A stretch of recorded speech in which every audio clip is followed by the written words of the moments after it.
Сәлем, ағылшын тілін үйреніп жүрсіз бе? He eats әлде he is eating. Бүгін мен present simple және present continuous шақтарын қарапайым тілмен, нақты мысалдармен түсіндіріп беретін боламын.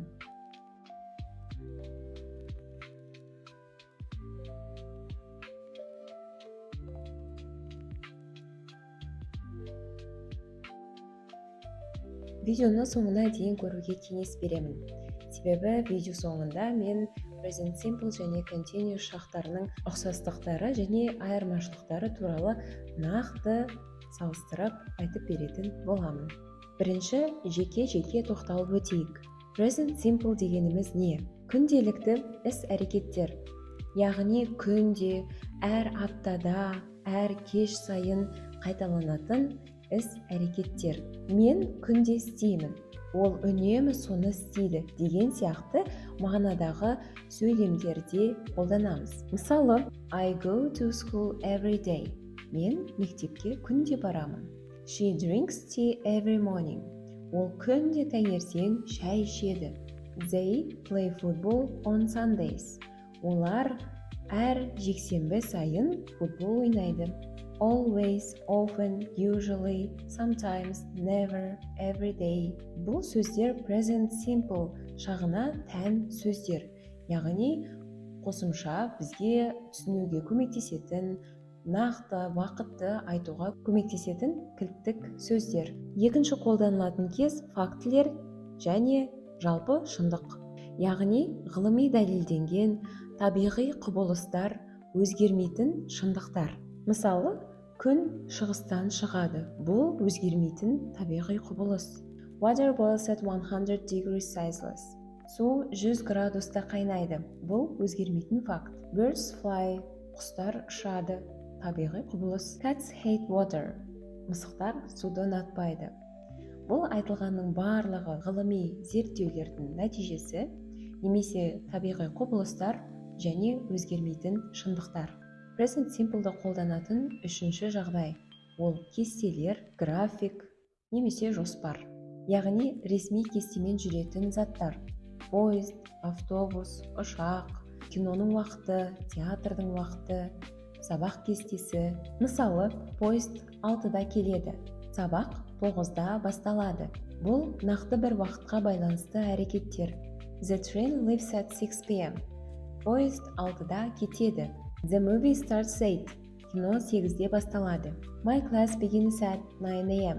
Менің сабағым 9-да басталады. Байқасаңыздар, бұл сөздер болашақта болатын іс-әрекет туралы айтады.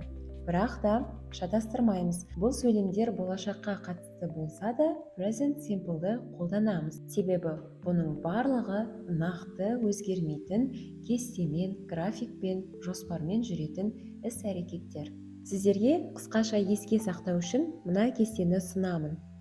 Present simple шағын қандай жағдайларда қолданатыны түсінікті болса, енді сөйлем құрау, яғни формуласына қысқаша тоқталайық. Формула бізде бастауыш, етістік, толықтауыш. I, you, we, they. Етістік бастапқы қалпында жазылады, яғни ешқандай қосымшасы жоқ. Мысалы, I play football. Мен футбол ойнаймын. They eat rice. Олар күріш жейді. We speak English. Біз ағылшынша сөйлейміз. Келесі. He, she, it. Етістікке s жалғауы жалғанады. Формуласы бастауыш, етістік, s жалғауы және толықтауыш. Мысалы, he plays football. Ол футбол ойнайды. She watches TV. Ол теледидар көреді. It works well. Ол жақсы жұмыс істейді. Қарапайым әрі нақты ереже.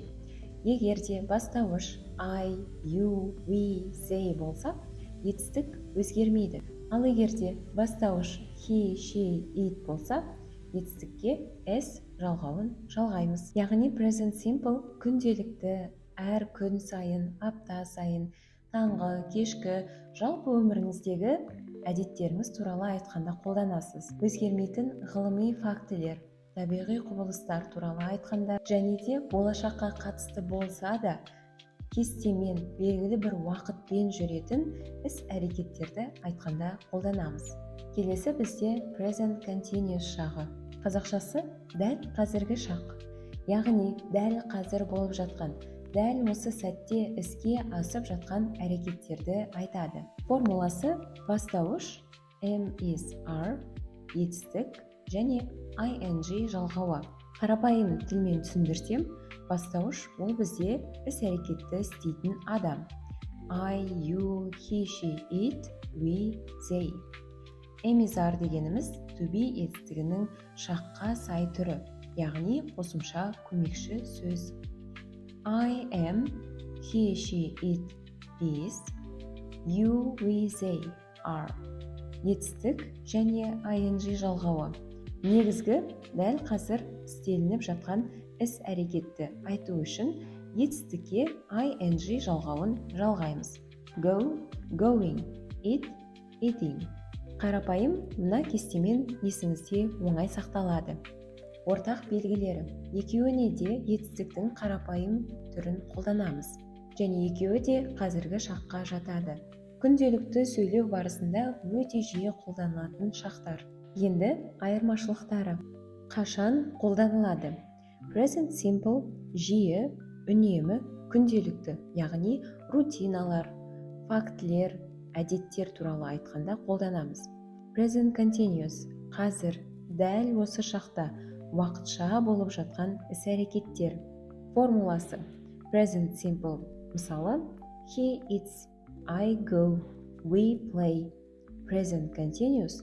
He is eating, I am going, we are playing. Кілттік сөздері, яғни уақыт белгілері. Present simple. Always, usually, often, never, every day. Present continuous. Now, at the moment, today, currently. Мағынасы present simple тұрақты, әрқашан қайталанатын іс-әрекеттер. Present continuous уақытша, белгілі бір уақыттан кейін бітетін іс-әрекет. Енді мысалдармен салыстырып көрейік. Present simple. I go to school every day. Мен мектепке күнде барамын. Present continuous. I'm going to school now. Мен дәл қазір мектепке бара жатырмын. He plays the piano. Ол фортепианода ойнайды. She's playing the piano at the moment. Ол дәл қазір пианино ойнап отыр. They work on weekends. Олар демалыс күндері жұмыс істейді. They are working this weekend. Олар осы демалыс күні жұмыс істейді. Яғни бұл жерде айырмашылығы біріншісінде олар әр сенбі сайын, яғни әр демалыс күндері жұмыс жасайды. Екінші мысалда олар тек осы демалыс күні жұмыс істейді. He drinks coffee every morning. Ол күнде таңертең кофе ішеді. He is drinking coffee right now. Ол дәл қазір кофе ішіп отыр. Present simple және present continuous туралы білу керек маңызды ақпараттар осылар. Сіздерге берілген кестелерді, қысқаша ережелерді жазып алуға кеңес беремін. Себебі бұл кестелер ең қарапайым тәсілмен, ең қарапайым сөзбен келтірілген мысалдар. Грамматиканы үйрену барысында көбірек өзіңіздің ойыңыздан мысалдар келтіруге тырысыңыз. Өзіңіздің өміріңіз туралы, қызықты сұрақтарға жауап деген сияқты мысалдарды көбірек жазыңыз. Және мысалдарды жазу барысында бүгін мен сізге берген кестелермен барынша жұмыс істеуге тырысыңыз.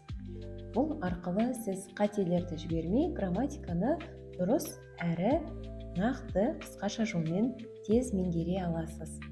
Басында бұл ережелерді барынша жақсы жаттап алу үшін көбірек мысалдарды жазыңыз. Және күнделікті өміріңізде өзіңіздің істеп жатқан іс-әрекеттеріңізді немесе алдыға қойған жоспарларыңызды, өзіңіздің кестелеріңізді, күнделікті әдеттеріңізді, қайталанатын рутиналарыңызды айтып жүруге тырысыңыз. Егер ағылшын тілінің грамматикасын толық әрі жүйелі түрде үйренгіңіз келсе, біздің онлайн немесе офлайн курстарымызға жазылсаңыз болады. Сілтеме төменде. Бұл видео ұнады деген ойдамын. Мақсатым сіздерге барынша ағылшын тілінің грамматикасын оңай әрі жеңіл түсіндіру. Алда болатын қызықты әрі пайдалы сабақтарды жіберіп алмас үшін лайк басып, каналыма тіркеліңіз. Егер тіл үйренуге байланысты сұрақтарыңыз болса, пікірге жаза кетіңіз. Барынша пайдалы ақпаратпен бөлісуге тырысамын. Келесі видеоларда кездескенше. Бай-бай!